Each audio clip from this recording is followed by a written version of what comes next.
go. And now you're buying Boy Scout cookies to help save the Boy Scouts. Are you with me? Instead of Thin Mints, you have the Double Mints, the Fat Mints, the Do-si-dos, the Whoozy-doos. What would it mean for a Boy Scout inspirational cookie? I am a risk taker. Being alone in the same tent with your leader? That's a risk, right? I mean, people have taken that one. Like, it's going to go one of two ways. And one of them, I'm not going to be able to get to the Kaibo fast enough. Let's go over our knots. We tie very certain knots for certain things. Now, let's just say that this, unzipping of the pants and pulling, let's just say that this needed a knot. Where would you tie it? Oh, put your finger here. Hold your finger right here while I tug this one tight. Is that a turkey hitch? What is that? I know someone who has his son as early as last year in Boy Scouts, and he'd never done it before. This was his first year. I think he was 8 or 9 years old. And he said the kid got into it. He was really into it, and as long as the kid was into it, my buddy was into it. But he said after a couple, 2, 3 of them, and you go through the course, he says there is some definite lingo that goes on amongst longtime Boy Scouts, and then you're an outsider until you're not anymore. Uh-huh. So, but that was only 1 year, and he's not doing it again next year. So, not that there is a Boy Scout chapter to take part in, is there? Yeah, I mean, I don't think it's completely. There's still, I know, like if they're going to shut the whole thing down, then. But then there's other forms, like there's Indian guides and stuff like that they still do too. Indian guides is very much like the Boy Scouts, just local chapters of different things. It's similar, just not on the same national level. I mean, there was like when I was in the Boy Scouts back in the 80s, it was like you'd go to these jamborees and there'd be 2,000 people at these jamborees. Everyone dressed up with their patches on. You'd have your patches on, you'd have your neckerchief, you'd have your Boy Scout hat, and there'd be different. Some people would have the like the whatever, like the one that looks like the steak and shake, cook hat, the Boy Scout hierarchy running through absolutely the celebration. And they love to do things like to you. They'd say, "We're going to go on a snipe hunt tonight." And they'd always tell you, like, "We're going on a snipe hunt tonight," which means nothing. There was no snipe hunt. So there was no goal in the snipe hunt? No, they would they would just make you go out in the woods, and then they would run away and leave you. See, that's how it all begins. And then they would do things like I can't help but go there. I know it didn't. I know. I get it. I didn't like it. It was like I remember you were alone in the woods, scared, and how old were you? I was under 13. Yeah. 6th, 7th, 8th grade, somewhere around there. You weren't cute enough for all the molesters. Oh, are you kidding me? I was prime target. I was prime target, like loner boy for those people. Like you get it. That's how you peel them away from the herd. You peel away from the herd. Which one looks like he doesn't have any good self-esteem? Ah, I see you, chubby little man. Hey, I see you. I got a Zagnut, kid. You want one? Get over here. It looked like I liked the Zagnut too. Come here, you little. But they would do things like, "Hey, go to the next campsite and ask them if they got any smoke benders. We forgot our smoke bender and see if they got one." Okay. They went over there. "Hey guys, you got any smoke benders?" "No. Did they tell you to come look for smoke benders?" "No, go to the next one. See if they got any." "Nope, you guys don't either, huh? All right. No smoke benders, guys." What'd they say to you? And then the troop leaders would always be getting drunk. It just wasn't. It was not. It was a weird culture. My brothers all loved it. Not me. Wasn't my thing. Doesn't sound all that great. Really? Here, sleep on the ground and wipe your butt with a leaf. All right. Whatever you do, don't ever wipe your ass with poison sumac. It sucks. Here's the joke that they would tell all the time, the Boy Scouts. Say, Boy Scouts are out on a camping trip, and they're doing a nice little hike, and one of the Boy Scouts says, hey, I got to take a crap.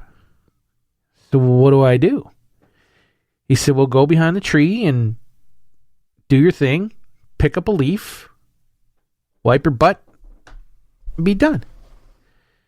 He's like, yeah, but there's things like poison oak, poison ivy, poison sumac. What if I use one of those leaves and wipe my butt? Then I'm going to have poison oak, poison sumac, or poison ivy on my butthole. Right? Little blisters, pustules. Well, so he says, do you have $1? And he says, yeah, I have $1. So we'll go behind the tree, do your business, take the $1, wipe your butt, come on back. So, well, that's a good idea, I guess. It's better than poison oak, poison sumac, poison ivy. So he's back there, and you can hear him grunting.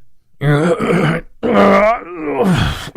to push out the sloppy Joe he had 3 hours Then ago. out of nowhere, just screaming, wiping his hands on the grass like, oh my God, what the fuck? He said, what's the problem? He said, 3/4, 2 dimes, and a nickel just don't work. All right, we'll be back on the Big Thom West Show. You're listening to the Big Thom West Show. Sit on your fingers and stay a while. Have you ever been to a massage parlor? I'm not talking about handjob hut. I'm talking about legitimate. No, I've never been to like a massage parlor, but I've had one of those massages where they you sit in one of those things. You sit in that chair and like face.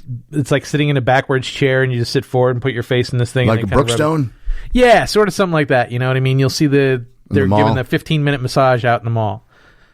Although I have been to one of the other massage parlors, but that was at somebody's bachelor party, and a great story for another day. And I got stories about handjob huts all day long, but that's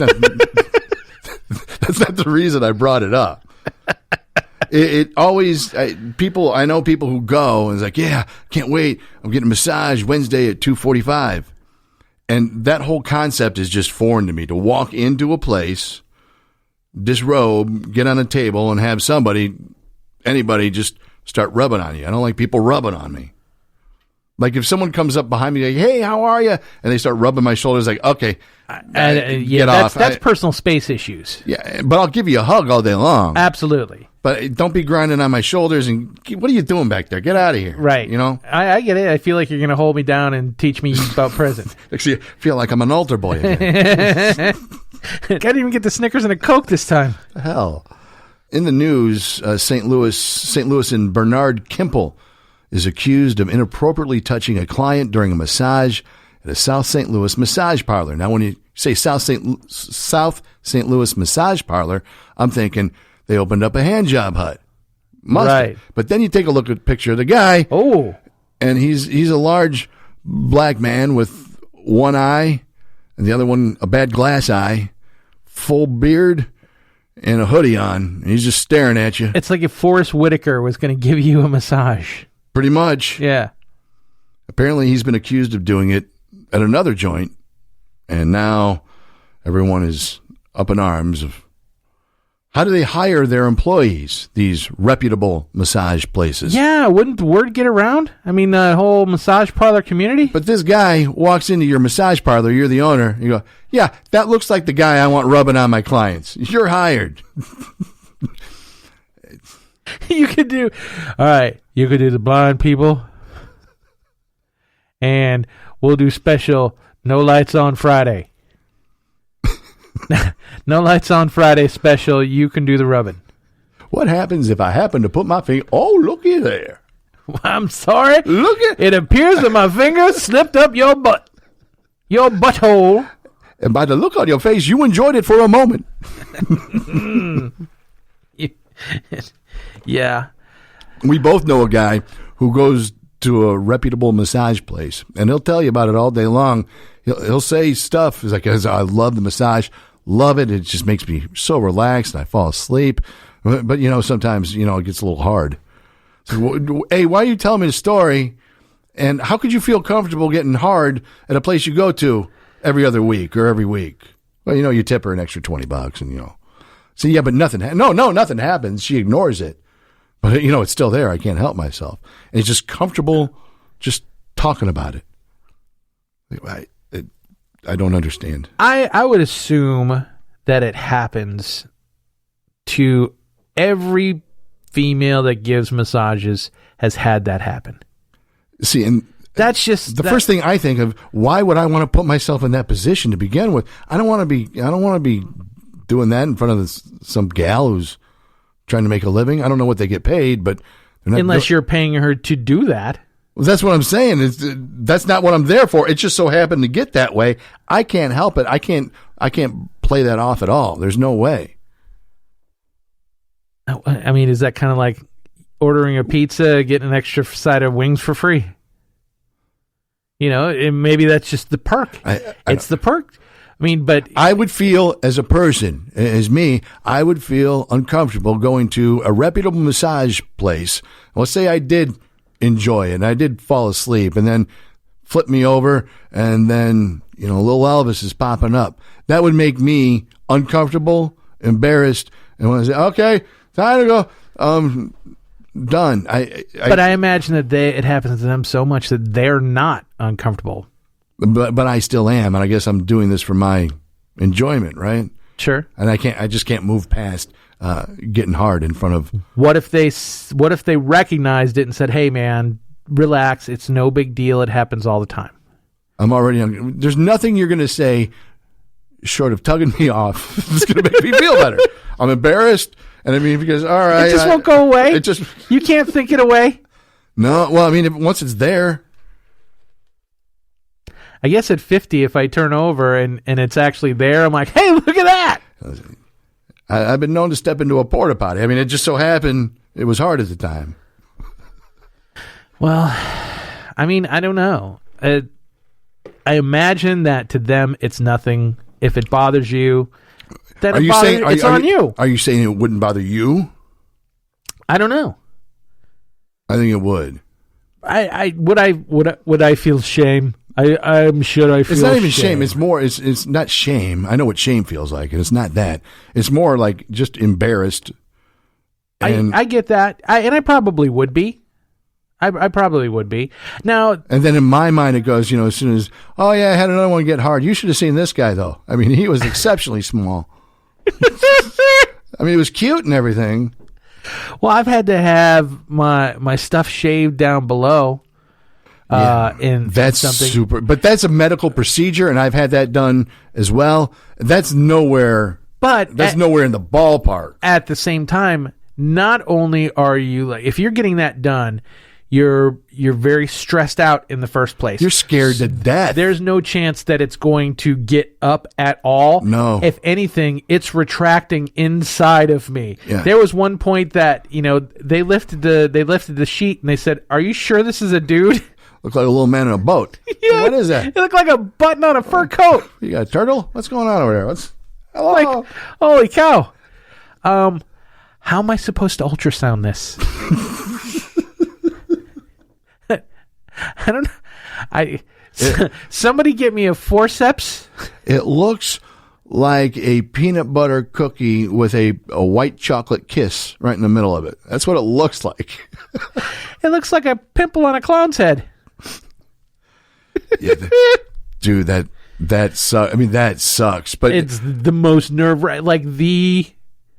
one of the most weird and uncomfortable, embarrassing positions I've ever been in, because they had this, in your 30s, you get scanned like, oh, I feel a lump, and you get worried, and you panic, and you go get that shit checked out, and they take the jelly, and they shave your boys. They give your nuts a sonogram. Yeah, that's exactly what they do. They put the sonogram. Right. Yeah, I know. They put the sonogram on your nuts, looking for stuff, but you're so nervous and so like literally almost an innie. I remember just telling myself, deep breaths, and it was over with. And it's like, good thing that's done with. Right. at least when you were done. But what do you think goes through their brains? Nothing.